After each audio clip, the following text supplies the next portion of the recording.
Brought you by Meghdoot herbal. Meghdoot Satritha shampoo ये hair fall को कम करे, डैंड्रफ को रोके और दे आपके बालों को भरपूर मजबूती। मेघदूत सतरीठा शैम्पू। आतंकवाद खत्म हो, हमारी सीमाएं सुरक्षित हों और हमारी फौज का मनोबल बढ़े। और इस समय जिस तरह की चीजें हो रही हैं, उस समय हम सब लोगों को फौज का साथ और जो सरकार फैसला ले रही है उसके साथ।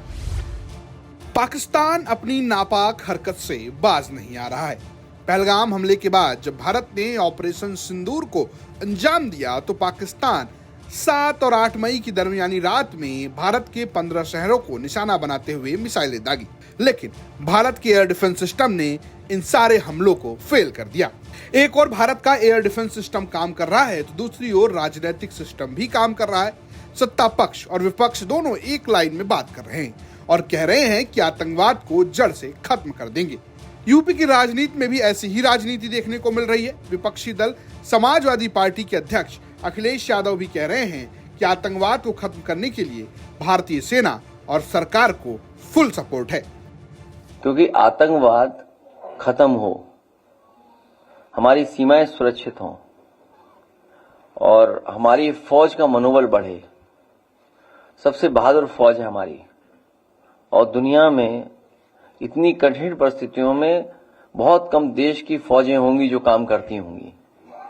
कहाँ सियाचिन जहाँ -डिग्री का टेम्परेचर और कहाँ -50 में काम करते हैं जो लोग। तो इन कठिन परिस्थितियों में फौज जो काम कर रही हो और इस समय जिस तरह की चीजें हो रही हैं, उस समय हम सब लोगों को फौज का साथ और जो सरकार फैसला ले रही है उसके साथ।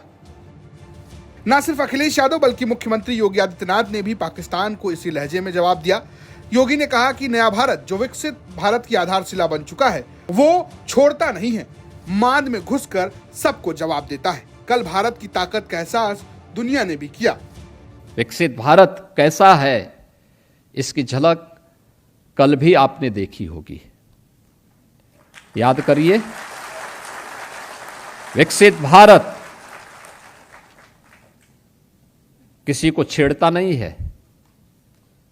विकसित भारत अनावश्यक रूप से किसी के कार्यों में हस्तक्षेप नहीं करता है और ये तो इतिहास रहा है हमारा।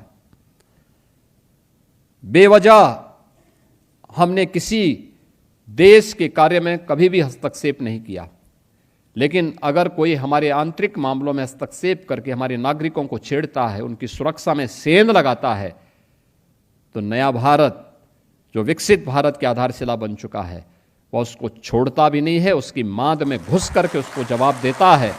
और कल आपने भारत की ताकत का एहसास दुनिया ने भी किया है और आने वाले समय में भी दुनिया इस ताकत का एहसास करेगी।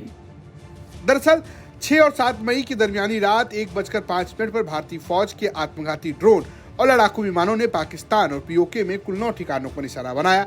सूत्रों का दावा है कि 25 मिनट यानी कि रात 1:30 बजे तक ऑपरेशन सिंदूर के दौरान 70 से 100 आतंकियों को ढेर किया गया। हालांकि पाकिस्तानी 26 मौत का दावा कर रहे हैं। भारत के इस जवाबी हमले में जैश ए मोहम्मद के सरगना मसूद अजहर के परिवार के 10 लोग मारे गए हैं, ऐसा दावा किया जा रहा है। हिजबुल और लश्कर जैसे आतंकी संगठनों के ठिकानों को भी निस्तानाबूद किया गया है। इसके बाद पाकिस्तानी सेना ने भी कुछ हमले की कोशिश की।